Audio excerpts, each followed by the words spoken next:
روشنی ہر جگہ ہم کریں، علم کی روشنی ہر جگہ ہم کریں، اس کی تعمیر کا یوں صدا دم بھرے، اس کی تعمیر کا یوں صدا دم بھرے، رونق علم فن تو سلامت رہے، تو سلامت رہے، تو سلامت رہے، روشنی ہر جگہ ہم کریں، علم کی روشنی ہر جگہ ہم کریں، اس کی تعمیر کا یوں صدا دم بھرے، اس کی تعمیر کا یوں صدا دم بھرے، رونق علم فن تو سلامت رہے۔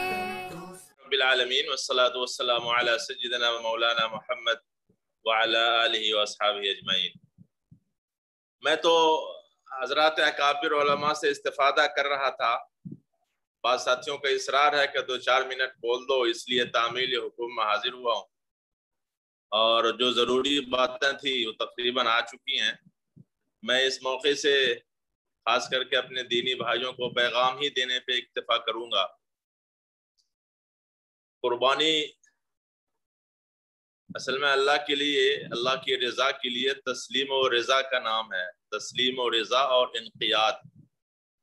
اس میں نہ اپنے فہم پہ اعتبار کرنا ہے، نہ اپنے علم پر اعتبار کرنا ہے، نہ اپنی دانائی پہ اعتبار کرنا ہے، بس اللہ کا حکم آیا اس سر تسلیم خم کر دینا ہے۔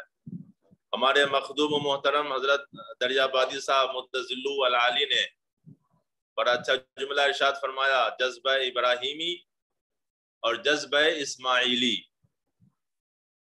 یہ قربانی اصل میں اسلام کے جتنے احکام ہیں شریعت کے، 2 چیزیں ہیں اس میں، ایک تو ظاہری چھلکا ہے، ظاہری سبب، اور ایک اس میں اصل گودا اور مغز ہے۔ روزہ ہے، بھوکا اور پیاسا رہنا، وہ صرف بادام کا چھلکا ہی کہہ سکتے ہیں۔ اصل مغز تو نفس کی طہارت ہے، نفس کی پاکیزگی ہے۔ صرف بھوکے اور پیاسے رہنے سے اگر کوئی اللہ کا ولی بن جاتا تو آج دنیا کے تمام فاقہ کش پتہ نہیں اللہ کے قطب اور ابدال ہوتے۔ جانوروں کا قربان کرنا یہ تو ایک ظاہری ڈھانچہ ہے، اصل یہ ہے کہ انسان کے اندر نفس کشی کا جذبہ پیدا ہو جائے، اور یہ نفس کشی یہ ہر موڑ پہ اس کی ضرورت پڑتی ہے، خاص کر کے اجتماعی ماحول میں، اجتماعی معاشرت میں، ساتھ رہنے میں، اور بالخصوص آج کل جو خود غرضی اور انا پرستی اور حب جاہ اور حب منصب کا جو دورہ ہے، اس میں اس نفس کشی کی ضرورت سب سے زیادہ ہے۔ ایثار کا جذبہ پیدا کرنا، دوسرے کو تسلیم کر لینا، دوسرے کو اعتراف کر لینا، اس کے لیے اپنے دل میں توقیر اور محبت اور تعظیم کا جذبہ پیدا کر لینا، یہ بھی قربانی ہے اور بہت بڑی قربانی ہے۔ اپنی انا پہ، حب جاہ پہ، حب منصب پہ، خود غرضی پہ، ساری چیزوں پہ چھری پھیرنے کی ضرورت ہے۔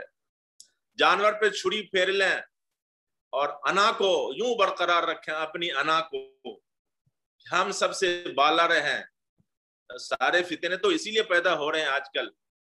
اگر انسان نفس کشی کا عادی بن جائے اور قربانی کے اس آج کے آفاقی پیغام کو سمجھ لے تو میں سمجھتا ہوں بہت سارے فتنے خود بخود دب جائیں گے۔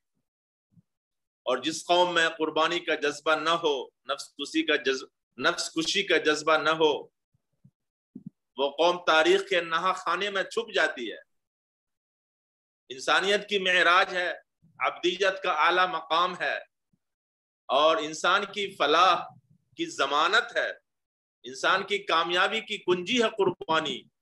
قربانی کے بغیر کوئی انسان، خاص کر کے کوئی قوم ترقی نہیں کر سکتی ہے۔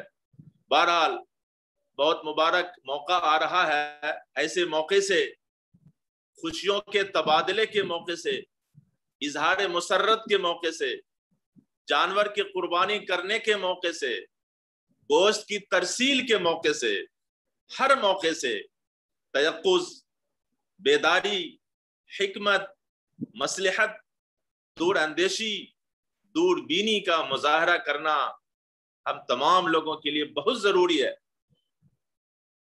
جانور کے خون، جانور کی آلائش گلیوں پہ اور سڑکوں پہ اور نکاسی آب کے نالوں پہ ڈال دینا اور بہا دینا اچھی چیزیں نہیں ہیں۔ ہمیں ان چیزوں سے محتاط رہنے کی ضرورت ہے۔ ہمارا مذہب تو آدھا صفائی ستھرائی کو آدھا ایمان قرار دیتا ہے۔ آج کے ملک کی حالات کے تناظر میں خاص کر کے صفائی ستھرائی کے اہتمام کی ذمہ داری ہم تمام لوگوں پہ دگنی ہو گئی ہے، ڈبل ہو گئی ہے۔ اظہار مسرت کا موقع ہو، اظہار مسرت کا تبادلہ ہو، کسی بھی موقع سے اپنی کسی جذباتی حرکت سے یا غیر محتاط، غیر مناسب رویے کی وجہ سے تخریب کاروں کو، فتنہ پردازوں کو دنگا بپا کرنے کا موقع فراہم کرنا بہت بڑی حماقت ہوگی۔ ہم کسی کو موقع فراہم نہ کریں اور اس خوشی کے موقع سے اپنے اڑوس پڑوس، مسلم ہو غیر مسلم ہو، فاقہ کش، مجبور، افلاس زدہ اور حالات گزیدہ انسانوں کو اپنی اس خوشی میں شریک کریں۔ یہ اسلام کی خاموش دعوت ہے اور برادران وطن اس سے بہت متاثر ہوں گے۔ بہرحال قربانی کے اس آفاقی پیغام کو سمجھیں، اور جہاں قربانی کے جانور پہ چھری پھیر رہے ہیں، اسی طرح ضروری ہے کہ ہم اپنی انا پہ، خود غرضی پر بھی چھری پھیریں۔ انشاءاللہ معاشرے میں امن و امان کی فضا ہموار ہوگی، قائم ہوگی۔ یہ چند باتیں نہیں، میرا ایک چھوٹا سا پیغام ہے جو اس مبارک پلیٹ فارم سے اور وسیع اور مؤثر پلیٹ فارم سے میں شیئر کر رہا ہوں۔ اللہ تعالی ہمیں اس پہ عمل کرنے کی توفیق عطا فرمائے۔ میں اپنے تمام بھائیوں کا شکریہ ادا کرتا ہوں کہ اظہار رائے کا موقع فراہم کیا۔ اللہ تعالیٰ حضرات کی کوششوں کو ثمر آور بنائے اور قبول فرمائے۔ السلام علیکم ورحمۃ اللہ وبرکاتہ۔